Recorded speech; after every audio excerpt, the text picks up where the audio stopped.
Saudara, dalam 3 topik terhangat di sepekan hari ini, kami akan menghadirkan kembali pembahasan tentang polusi udara di ibu kota. Ada juga koalisi partai politik jelang pemilihan presiden 2024, serta pernyataan presiden yang menegaskan dirinya bukanlah lurah, melainkan seorang presiden. Kita langsung ke topik pertama, saudara. Belakangan ini polusi udara di wilayah DKI Jakarta dan juga wilayah-wilayah penyangganya, seperti ada Bekasi, Tangerang, Depok, dan juga Bogor, ini semakin memburuk.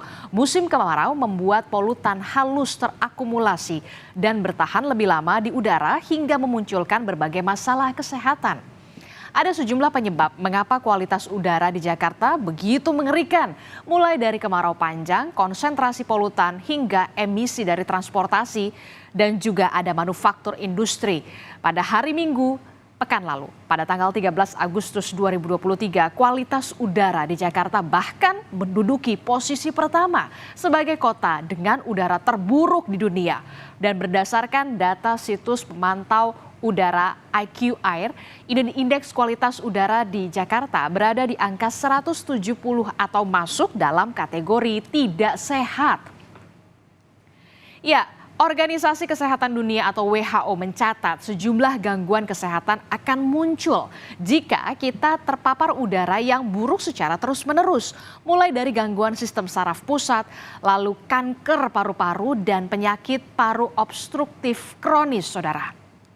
Ada juga gangguan kesehatan pernapasan berupa asma dan juga kerusakan fungsi paru-paru. Kualitas udara yang buruk juga bisa mengakibatkan gangguan pada sistem reproduksi, sakit kepala, dan juga mengalami kecemasan. Sebelumnya sempat mengemuka ada isu polusi yang bersumber dari pembangkit listrik tenaga uap atau PLTU berbahan bakar batu bara. Namun hal ini ditepis oleh Menteri Lingkungan Hidup dan Kehutanan Siti Nurbaya Bakar. Menurut Siti, biang kerok polusi di Jabodetabek adalah emisi kendaraan bermotor. Tercatat, saudara, ada 24,5 juta kendaraan bermotor di wilayah Jabodetabek. Ya, menyikapi hal ini, Presiden Jokowi pun memanggil sejumlah menterinya untuk membahas polusi udara yang memburuk di Jabodetabek.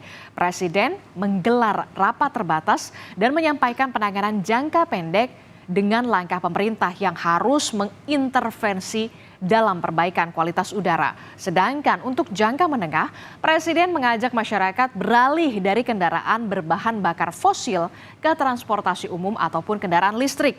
Presiden juga akan mendorong perusahaan menerapkan sistem kerja hybrid, yakni work from home, demi mengurai kemacetan di ibu kota yang semakin parah.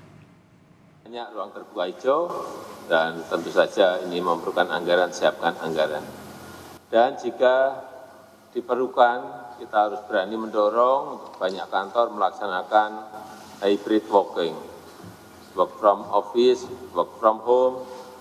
Mungkin saya nggak tahu nanti dari kesepakatan di rapat terbatas ini, apakah 7525 atau angka yang lain.